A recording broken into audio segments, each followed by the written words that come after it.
Hey guys, Hook to Clash here, and today we're going to do a quick recap on the 10 versus 10 MPL war between Tribe Gaming and Nova Esports. As you can see, Tribe Gaming came out with the loss here.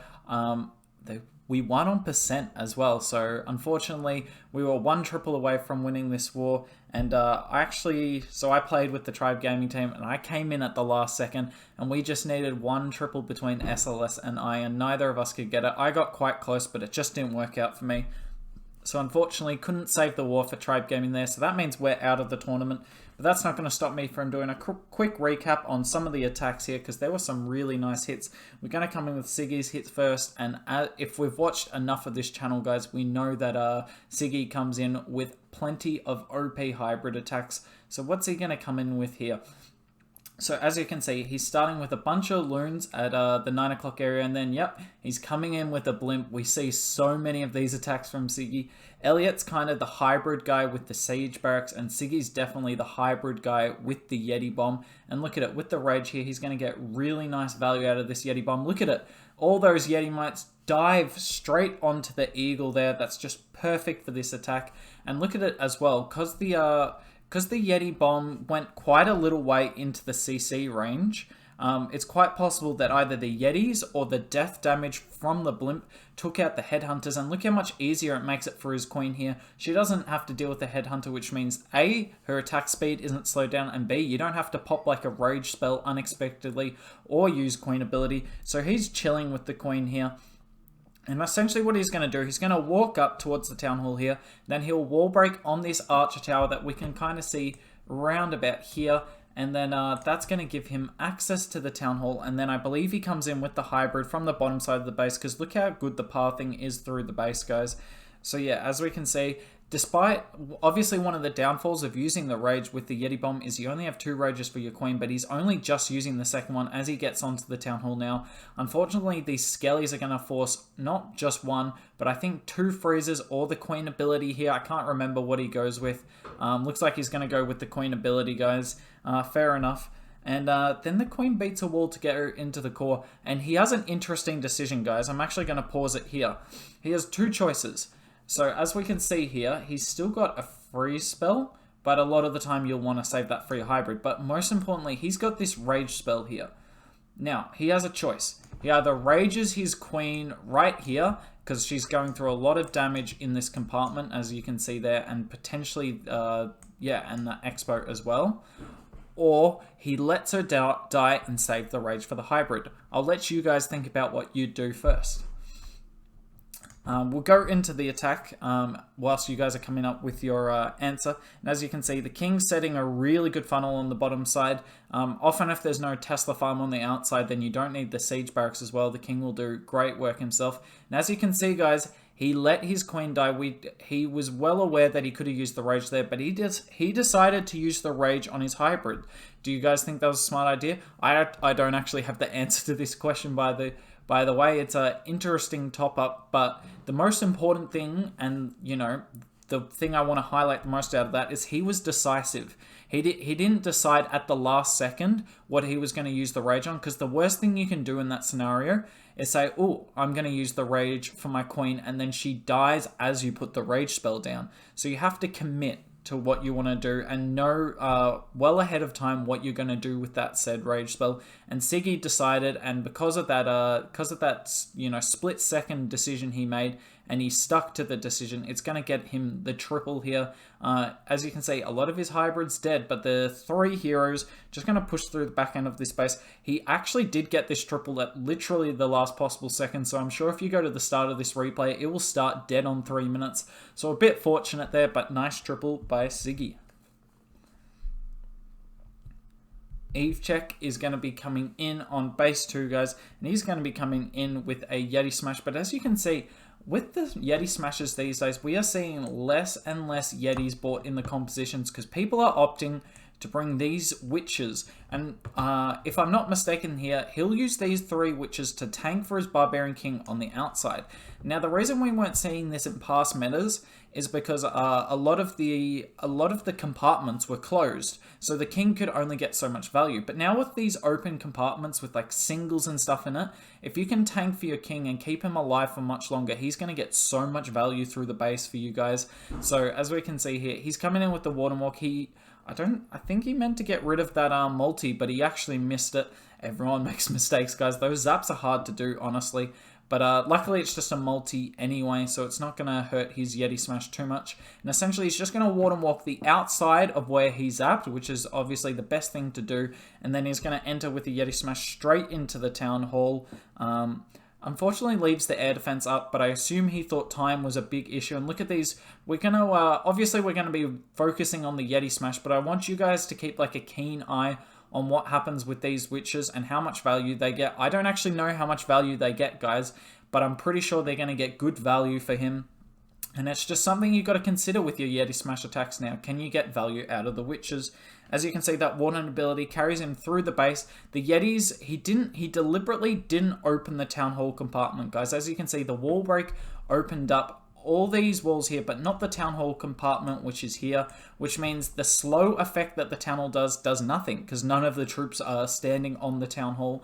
So that's like one great way to, nullify the slow effect of the Town Hall, is if you can have bowlers and the Queen reach the Town Hall from over the wall, then that's huge for your Yeti Smash. As you can see, the attack definitely slows down a lot here, but look at this, guys. All 3 witches are still alive, and whilst 2 of them are beating on a wall, one of them is spawning skeletons that are tanking for these wizards on the outside of the base, and they're just getting really nice value.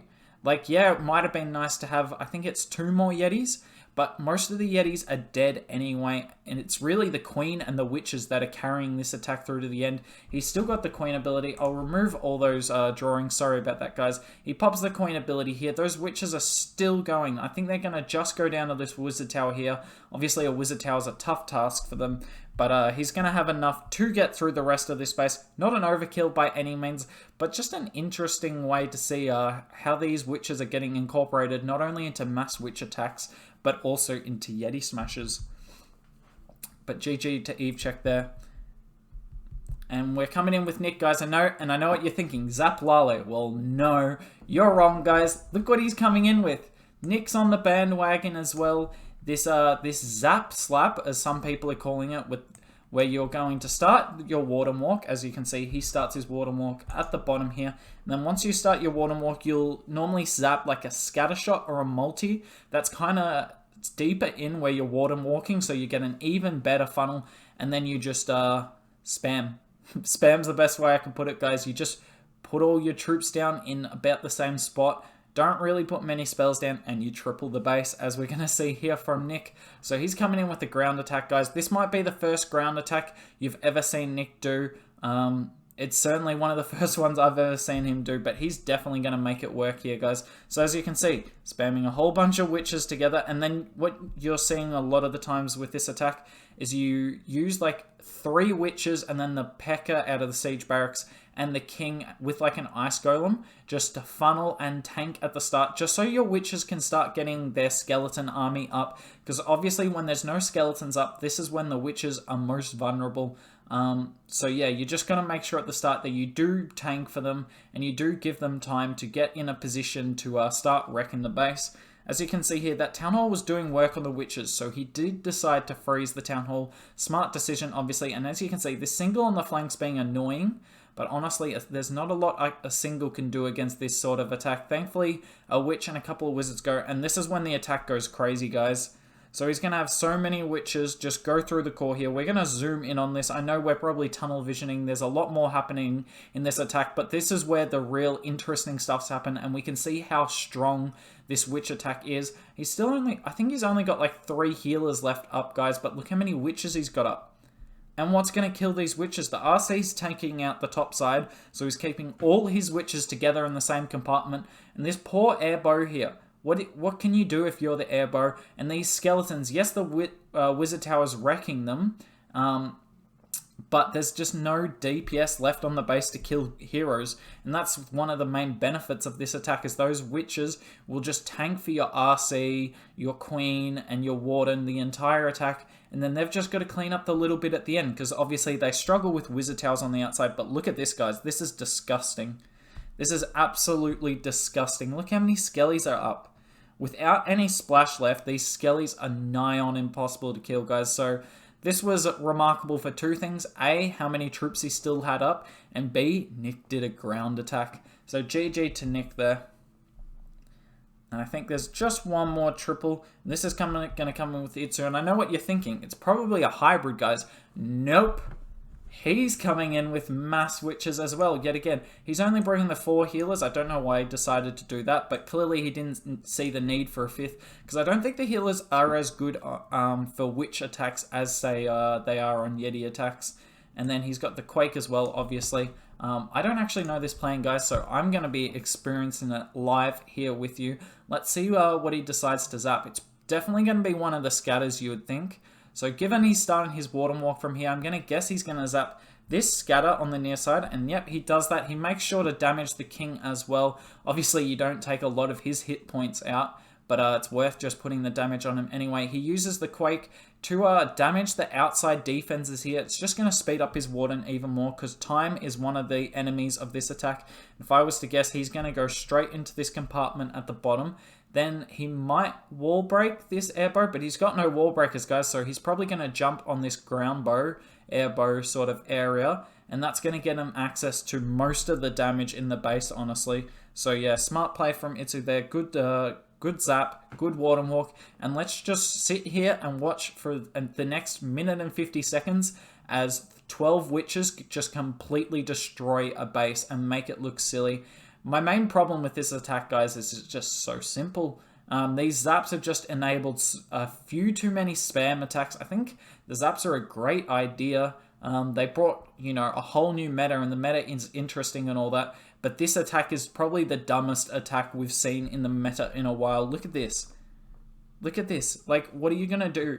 Imagine spending like 5 to 10 hours testing this base for a huge war like this, and it just gets hit by like, what, 4 healers and 13 witches, and the base just disappears. We're going to go 2 times, guys, because as you can see, the attack's going to slow up a little bit, but the RC takes out this scatter, which is huge for this base, and look at it. There's nothing left that's going to take out this many witches. Yes, these wizard towers are going to do so much damage to the skellies, but how on earth are they going to take out the witches and all the heroes behind it? And here's the thing, I don't think witches in itself are overpowered. It's just overpowered that you can use the zaps to take out, well, when you think of, look at me, wait, hold up. Look how many skellies are left. Oh, Mortar just hit. That's unfortunate. Look how many skellies are left, guys. This is disgusting.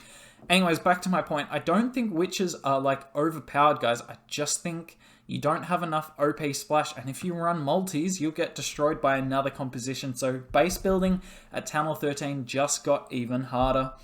We're going to go to the other side though and show one attack from Nova. Give them some love as well, because they earned this win, guys. They were OP start to finish. 5 out of 10 is definitely a good war. And look at this, guys. He's coming in with a Zap Queen Charge Lalo. What a sexy attack to come in with. And this attack's going to have something special with one of the heroes at the end that I'm definitely going to highlight, but we'll save it till we get there, guys. Anyways, you can see he's starting his Queen from the top. His Queen's just going to lure the CC when she's not under much damage, which is obviously ideal. No headhunters in this CC either, which is obviously doubly ideal, but that's just what this meta is, guys. You've got to put the CC near the outside of your base, which obviously means a lot of the time that it's quite easy to lure, but it's just one of the concessions we've got to make in this meta. Sorry. As you can see, the Queen is moving her way down, and he used the zaps to take out the Scatter, Air Bow, and a Grand Warden Tower, which is going to be huge for his Queen Walk, guys, because that Grand Warden would have done a lot of damage on the flank here. But look at it. He's brought one Wall Breaker, but he's not going to use this Wall Breaker till late on, because look what he can reach from this little compartment in here. If he can get his Queen in there, he can actually reach this Eagle, guys, because it's 1, 2, 3 and she can just reach around the corner from here to get it. I don't know how to explain that better. It's kind of awkward doing it. But yeah, the queen can definitely reach the eagle from there, and he's just going to take advantage of that. And because of the zaps he did, he's pretty confident that the queen's not going to be under too much damage at the time, and she's not going to need too many spells either. Look at it. She's just chilling now. She takes out the eagle, and he started his Lalo. We'll see when he puts his Ground Warden in with the Lalo, guys, because looks like he hasn't put down his Ground Warden yet. Also, he's got his Stone Slammer just in the core of the base, just helping the Queen Charge, honestly, because it's going to take out, I think, one, if not both of these ground bows that are doing damage to his Queen. And look at the Warden, guys. Look at this Warden. So the Queen, he wall broke, as you can see. Those 3 walls have disappeared there, so he wall broke there. His Lalo's still going, and this Queen's going to pop around and get the Town Hall. This is insanity what this Queen Charge got, guys. And as you can see, a lot of his Lalo has died, but what's left on the base? He's using his RC at 6 o'clock. She does damage to the single, and the Queen just takes this single down before the Skellies. Honestly, a little fortunate there, but also on the flip side, the guy swagged his Warden on your base. So if this didn't triple, that would have been an absolute tragedy. Look at it, guys. He still hasn't used his Warden ability. There's been no need for him to use the Warden ability. This is just insanity. And then the healers are going to tank for the Queen. This Queen, look, she got a bit of luck, but I think we all know if he had the Warden ability with his Lalo, this would have been doubly wrecked. So GG to Leka Bizig here. Sorry if I butchered that, but that was a really sexy plan. Not the best execution, but hey, he swagged his Warden, so that's always pretty sexy. Anyways, if you enjoyed this recap, comment, like, and subscribe. I really appreciate all the support, guys, and hopefully I see you all soon.